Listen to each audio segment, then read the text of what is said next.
Hello. Today I want to talk about a subject that is really hard to explain because pretty much most of us accept ourselves as our conditional selves. That is to say, the things about us that are temporary and limited are usually the things that we identify with the most.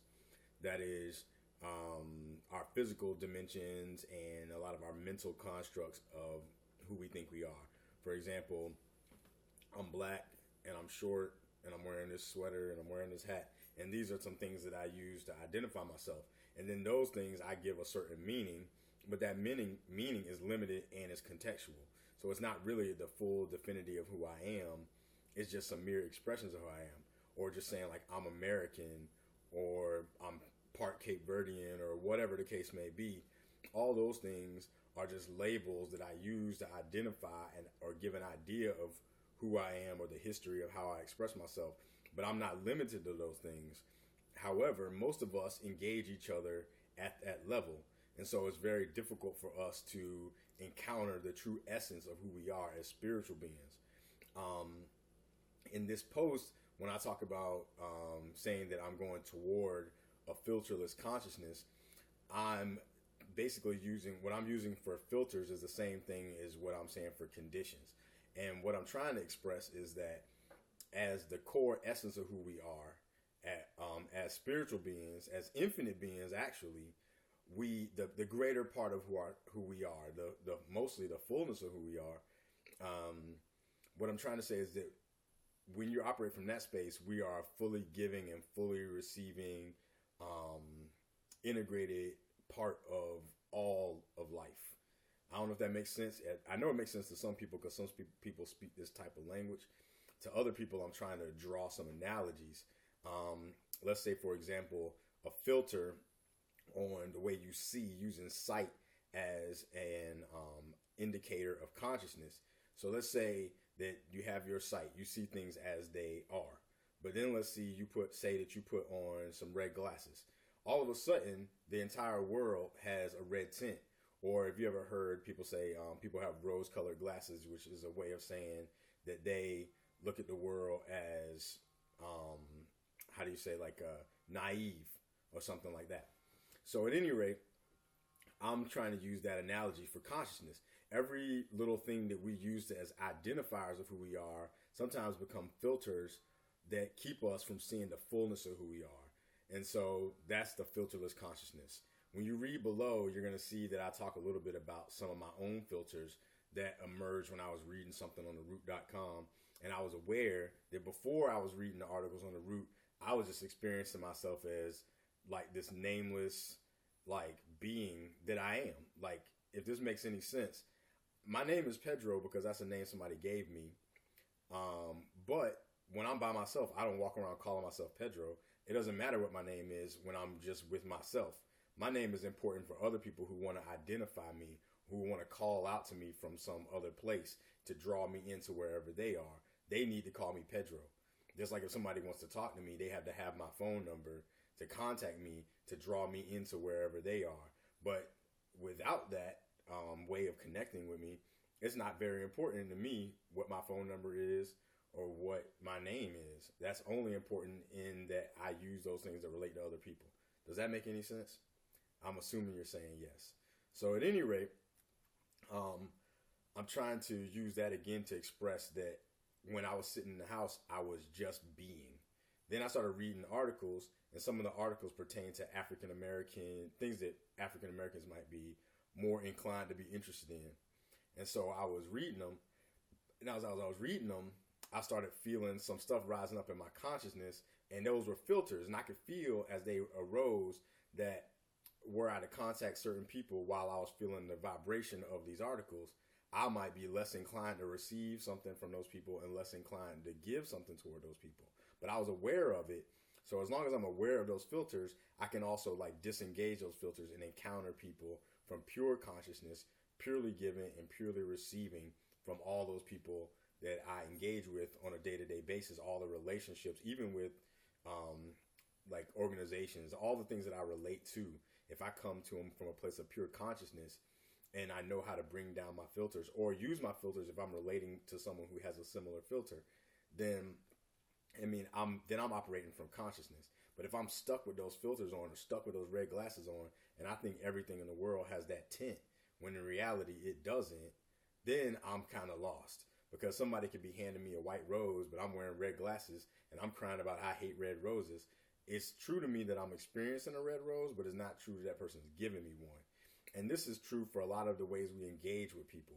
Sometimes people tell us something from their perspective, but we hear it from our perspective or see it from our perspective, and then we argue over it, not realizing that person's coming from a completely different place. And if we remove the filters, we could actually see where they're coming from. And then if we want to or choose to, we can expand so that in our realm of reality, it also includes that person's perception, but isn't limited to that person's perception, which allows us to be a more expansive being that can engage with a lot more, a lot different people, a lot of varieties of people or institutions or thoughts or whatever, while simultaneously being aware that we can also draw in on our own experiences and see things from that vantage point as well. I hope you understand everything I just said. I know I spewed out a lot of words. But at any rate, just to draw one more analogy, I'm going to read you a poem from this book I wrote some years ago. It's called It's All in Me. And here you can see it again. I'm going to read a poem from it, which this poem is talking about a journey through some of my own personal filters that blocked some of the levels of my consciousness when engaging at a younger age, when I was kind of getting intimately related to the world. So here we have Twisted.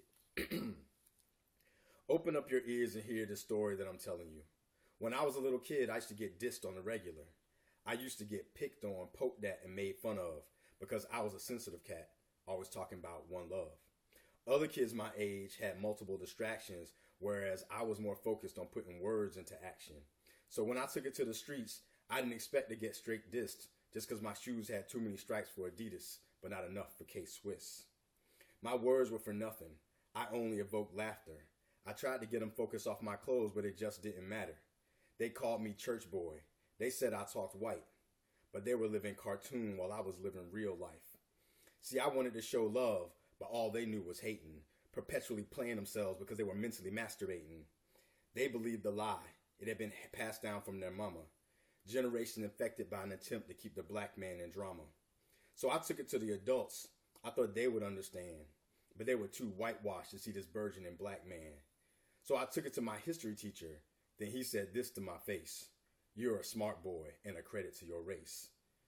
He thought he was giving me a compliment. Only a white man could say that. If he understood anything about me, he would have known that I didn't play that.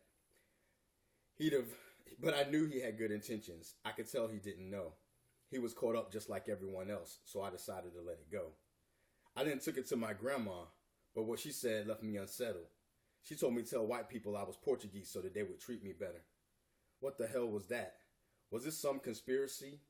Everyone and their mama working together to try to instill fear in me? They saw something I thought was impossible, while I saw something else. They were choosing to believe a lie, but I chose to believe in myself. I knew that God had made me, and I know God only makes the best. So I knew the fact that I was not white in no way made me less. Someone had gotten it twisted, and I was going to find out who. I wasn't going to let these scared victims of society tell me what to do. So at first I examined the white man, since everyone thought he was so smart. I discovered so many despicable deeds, it was as if he had no heart. Then I checked out the black man. I figured they were more like me. But I got pissed to find out that some of them helped when we were sold into slavery. My mind became consumed with anger. I had to let it out. So I decided to tell every black and white what I was all about. Well, both sides called me a racist. And that they agreed with each other. Whites said I was an uppity nigger, while blacks called me Sadiddy brother. So then I turned to God. Well, turned on him is more accurate. Because I didn't like the way God made this world, I told God I wasn't having it. I said, "You better do something before I fix this world myself." He responded, "While you're sitting here pointing fingers, before I fix this world myself, if you're the one responsible for this, I might as well pray to someone else." He responded, "While you're sitting here pointing fingers, how about looking in the mirror? I'm the one that made all you see. Call nothing I made inferior. Who are you to judge? Are you the scale by which all things are measured? Are all things imperfect as compared to you? Did you put this world together? See, there's a point to all of this. Just listen to what I'm saying. Perhaps I created this entire world just to have you right here praying. You see, in me, anything is possible to all those who believe.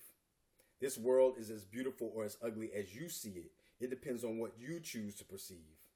See, I made this world out of perfection, but in your egos, you thought you could fix it. This world will change when you change your mind. You are the one that got it twisted.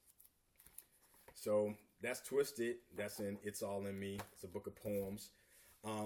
If you were listening, the point of the poem is that I had all these filters engaged based off of my own experience of how people related to me because of my race, which made me throw up little filters and little defenses, which in their own way become attacks when I'm already wearing them on my shoulder.